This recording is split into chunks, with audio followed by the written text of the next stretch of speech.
príjemne nám a my sme ju už celú prečítali. A bola naozaj taká milá. Jemu sa veľmi páčila. Tak poďme na to.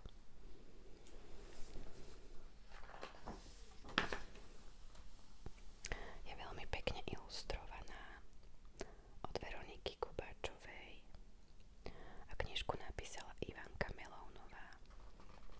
Páči sa mi aj to, že knižka je od slovenskej autorky a vlastne aj preto som ju vybrala, že vám ju prečítam. Tu máme obsah. Je to také celkom vtipné a milé.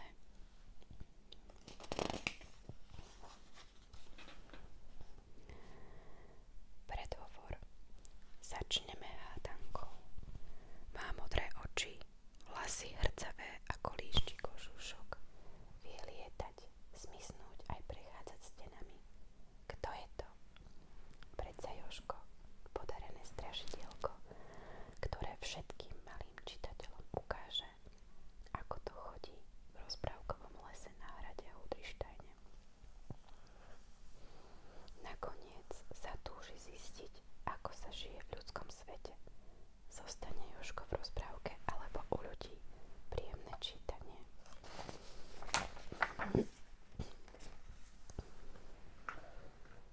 Ilustrácia. Na hrade Hudrištajne. Uprostred rozprávkového lesa stojí na kopci starý hrad. Jeho múry sa už takmer rozpadli. Len dve zachované kamenné veže sa týčia do výšky. Vyzerajú ako majáky v mori stromov. Uprostred priľahlého nádvoria je studňa.